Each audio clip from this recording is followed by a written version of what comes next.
Hello, tarot friends. My unfortunate news is that I forgot to check my cache when I was doing this last video and the next one, and I overloaded my memory and it just deleted the part 2, so now I gotta redo it. So, okay. Maeve, cycles and rhythms. I always feel it's not the same. It's not as genuine when I redo it, especially when it's first impressions, but I'll try. Cycles and rhythms honor the cycles of your body, energy, level, and emotions. So this card, I remember saying, reminded me of two things, and one was Frozen, because if you look at the water and the ice, kind of ice crystals forming, how when she would stomp on the water and spread the ice out over it. And then the other one,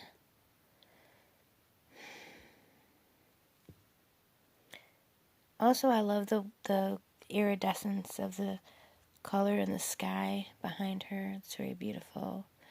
And Maeve, I actually love the name Maeve. I have a very soft spot in my heart for the name Maeve. Cycles and rhythms. This card doesn't super overwhelmingly feel cyclical or rhythm. I know there's a word. Can't think of it. Rhythmical or cyclical. But we can go with it. Man, there was two things having to do. Oh, okay. So the other one was a song by Eminem and Beyonce where they are talking about, basically Eminem is rapping about being put on a pedestal and people having these expectations of him, these unrealistic expectations of him. And I think Beyonce is probably a good fit for it too, because I'm sure she experiences the same thing. And there's a part in there where they say, something along the lines of, I think it says, I'm not Jesus, but I'm not sure. And then it says, I can walk on water, but only when it freezes. So that's what makes me think of that. And whether or not it has any pertinence to the song will remain to be seen as I study the card more. But my first impression that was actually my first impression, was that it made me think of the Eminem song, I can walk on water, but only when it freezes. And the second was the Frozen. Oh my gosh. I'm so sad because we don't have my initial reaction to this. It was just a gasp. Mary Magdalene, Unconditional Love is just stunning. It had those cheekbones. Oh my gosh. That could be my own mother, I am telling you. With those cheekbones. First of all, okay, Mary Magdalene is not Mary, the mother of Jesus, of course. But when I first saw it, before I saw the name, I'm pretty sure that's kind of what I thought it was, or it still has that vibe for me, to be honest. And when I think of unconditional love, for me, unconditional love is a mother's love. It's really what unconditional love is about. It's where it springs from, and it may be the only time that truly unconditional love is really ever called for. I don't think that it's always safe to give unconditional love. Depending on how you are using the word love, I suppose. I mean, people use it to stay in some bad situations. And, I do actually have some unconditional love for people that I cannot be in relationships with them. So, I mean, the love itself is unconditional, and I love them because I do. It doesn't matter what they do. I will always love them. That doesn't mean that I am able to live with them. That's not a thing that can happen. I could be under the same roof with them for a little while, but I can't, tie myself to them forever and ever. So that, in that sense of unconditional love, that's kind of a no-go. But love yourself, others, in every situation, no matter what the outward appearance may be. This sentence, the wording of that is awkward to me, and it took me a minute to wrap my head around it. No matter what the outward appearance may be. So I had to think about that. I'm like, okay, so what it's talking about is the outward appearance of the person, the situation, or yourself. Grammatically, I just think that sentence is not right, and I really can't figure out the best way to correct it. But we'll skip that. The point of the sentence, once I thought about it, was more along the lines of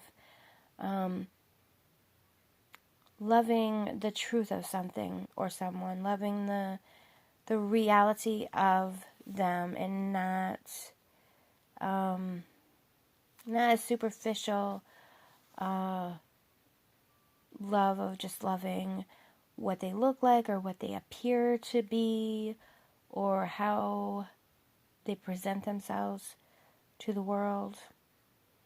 Kind of even almost a counterpoint to putting someone on a pedestal of, which isn't what this card is, but the walking on water.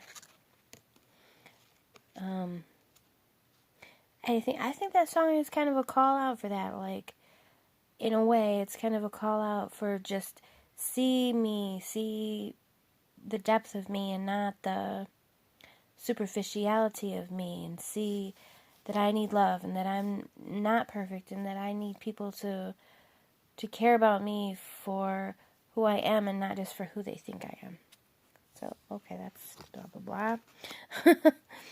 Mawa, Mother Earth, is one I've never heard of before, so I can't wait to learn more about her. She looks very stunningly beautiful. She holds the earth in her hands, this globe. The way that it sort of disappears into the mist at the bottom is amazing. And the mountains, I've driven through the Rocky Mountains, and it's really amazing the way that you'll see the mist on the ground because you're in the mountains, so you're high up. And so the mist is highly elevated, but so are you. And so it feels like, not mist. It's not mist. It's clouds. You actually see clouds like right in front of you. So it's kind of amazing. What was I going to say? Okay. One of the things is I don't remember if I said it in the first video or in the first one of this that is now deleted, but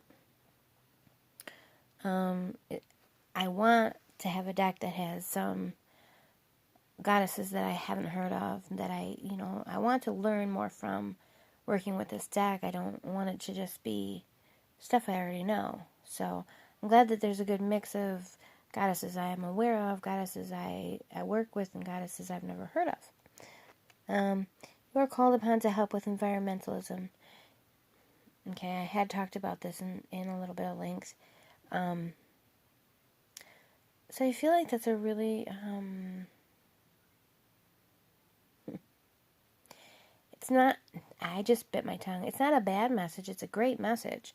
But it just feels, it feels down to earth, so to speak. We have the earth mother, compared to loving everything, loving everyone. This is like inner work, loving everyone unconditionally. This is outer physical work of requiring actual physical action, and loving everyone does, but it's in a really abstract way. So this is really much more practical and non-abstract. Mother Mary, expect a miracle. Have faith that your prayers have been heard and are being answered. This picture doesn't do a whole lot for me, personally, and I'm not Catholic, but I grew up with a lot of, well, no, I didn't grow up with Catholics, but as a young adult, I became friends with an incredible number of Catholics. It was strange because at one point, I swear that all of my female friends were all Catholic, and I had no real basis or understanding in it. I grew up in a Protestant home and Protestant churches, and Catholicism seemed a little bit confusing and strange to me. But I later in life did do some studying of it, and I was in a Catholic church where to pick up some coats for friends' children, and there was a statue of Mother Mary that just was so stunning that, I felt like I would almost drop to my knees. It was amazing. Like, it was, so I do have some reaction to, the Madonna. But this particular picture doesn't say a lot for me. But, it's nice composition with the angels all around. And, one thing that I learned from the Catholic friends of mine were that, the idea that prayers to Mary, they pray to Mary. Prayers to Mary are said to always be answered. Your prayers will always be answered if you pray to Mary. She never refuses a prayer request. So that makes sense. It goes well together. Nemetona, sacred space. Create an altar, visit a power place to connect with the divine. The color, the blue, this is amazing. The candles remind me of Harry Potter at Christmas time in the Great Hall with floating candles. Man. Ona, easy does it. There's no need to hurry or force things to happen. Everything is occurring in perfect time. Yeah, it's beautiful. She's leaning over and her hair is falling down, and then there's this dove right here, and there's a flower, a lily over here. And when I first saw this, my first feeling for some reason was that she was leaning over to wash her face in a stream. And I don't even know why I felt that. That's just what I thought was happening until I really looked at the picture and saw there was no actual evidence of that happening. Ostara, fertility. This picture is very cartoony compared to some of the others. Kind of disappointed me at first, but then the more I looked at it, the more I kind of was digging it, but it is quite cartoony. But it is Ostara, and I know and like Ostara, of course. She's got her Easter eggs, or her Ostara eggs, and her hairs and her magic sprinkly stardust, and she's got braids and flowers in her hair, so it's beautiful spring fertility message. It's the perfect time for you to start new projects, access new ideas, and give birth to new conditions. So it's a good message. Pele, divine passion. Oh, the picture is quite stunning. Be honest with yourself. What is your heart's true desire? I know that Pele was, I can understand Pele being connected with passion because of the volcano. But I'm not really sure. I don't know Pele that well, so I don't know if divine passion is actually like a trait of hers. I know there was a couple of years ago of things coming up about Pele because there was an eruption, I believe, somewhere, and I just didn't read it in depth, so I don't know a whole lot about Pele. I have a basic familiarity, so I don't know, but the card is the picture is great, the message is good.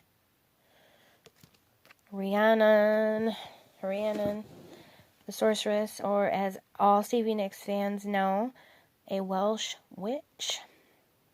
It says you are a magical person who can manifest your clear intentions into reality. But when I think of Rhiannon, I think she rings like a bell in the night. And some more things. But, yeah, okay. It's really beautiful. Sarasvati, the arts. Express yourself through creative activities. The picture. Okay, well, I'll be back with a little bit more in a little bit.